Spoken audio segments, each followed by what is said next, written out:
শুভ সন্ধ্যা। আজকে একটি রান্নাঘরের নতুন রেসিপি নিয়ে আসলাম। এখানে একটু জল গরমের জন্য বসিয়ে দিলাম। এটার মধ্যে আমি কাঁচা ছিমির বিচি সিদ্ধ করে নেব।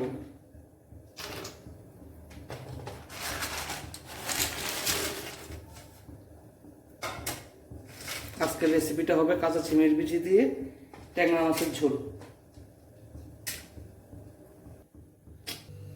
ছিমির বিচিটা একটু সিদ্ধ করে নিলে খোসা ছাড়তে তাড়াতাড়ি হবে। তো বন্ধুরা, আপনার সঙ্গে থাকুন, দেখতে থাকুন। কাঁচা ছিমির বিচিটা আমি আলাদা করে একটু সিদ্ধ করে নেব।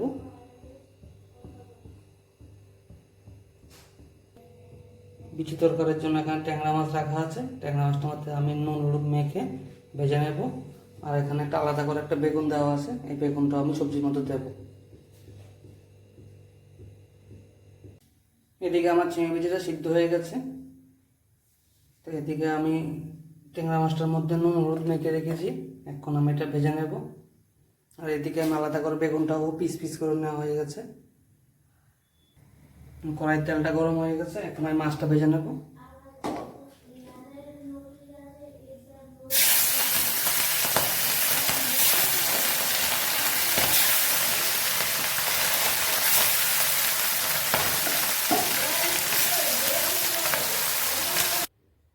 আমার ট্যাংরা মাছটা ভাজা হয়ে গেছে, এখন আমি বেগুনটা একটু ভেজে নেব।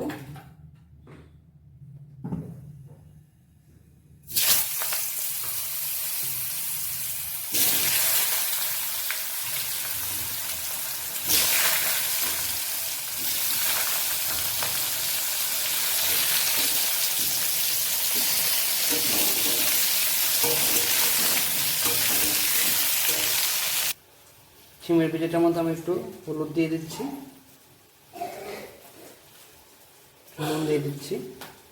এটাকে একটু ভেজে নেব আমি।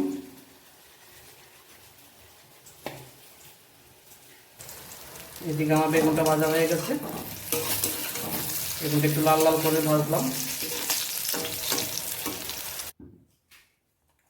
শিমের বিচিটা একটু ভেজে নিচ্ছি।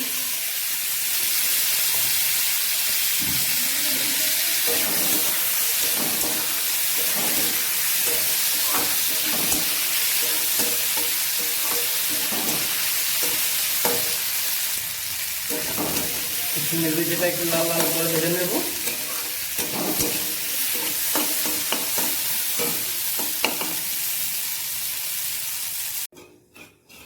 তরকারিটা সম্বার দেওয়ার জন্য কড়াইতে তেল দিয়ে দিলাম,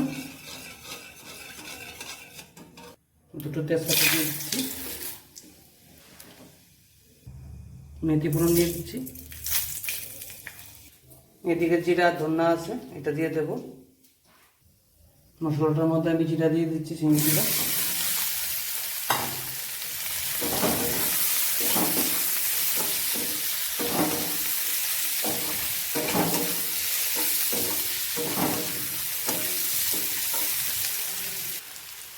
কাঁচা লঙ্কার গুঁড়া দিয়ে দিচ্ছি।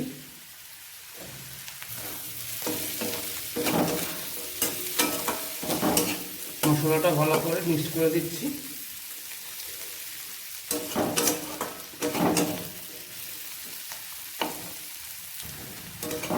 আমার ছিমির বিচিটা আর মশলাটা ভাজা হয়ে গেছে, এখন আমি একটু ঝোলের জন্য জল দিয়ে দেব।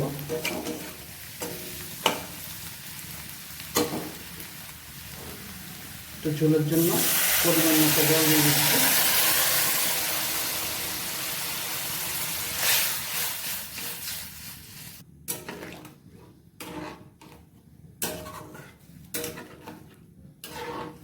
আমি এটার মধ্যে নুন হলুদটা একটু কম কম করে দিয়েছি, কারণ সবগুলা সঙ্গে নুন হলুদ একটু একটু করে দেওয়া আছে। আপনার যদি পরিমাণ মতো যদি লাগে তাহলে এটা পরও দিতে পারবেন। আমার বিচিটা সিদ্ধ হয়ে গেছে, এখন আমি এটার মধ্যে মাছটা দিয়ে দিচ্ছি। এখানে মাছটা রাখা আছে।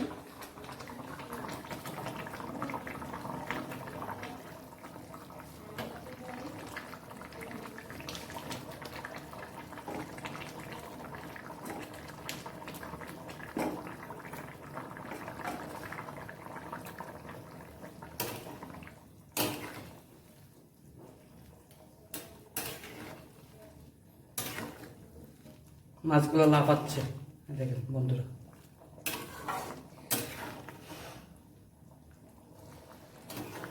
বেগুনটা একটু পরে দেবো, নামানোর সময় বেগুনটা দিয়ে নামিয়ে নেব।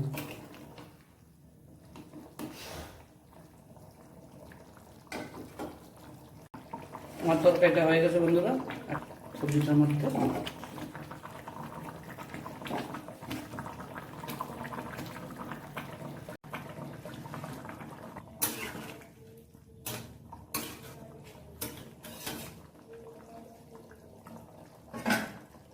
তো বন্ধুরা, আপনাদের এই তরকারিটা কেমন লেগেছে বলবেন। যদি ভালো লাগে লাইক করবেন, শেয়ার করবেন, কমেন্ট করবেন।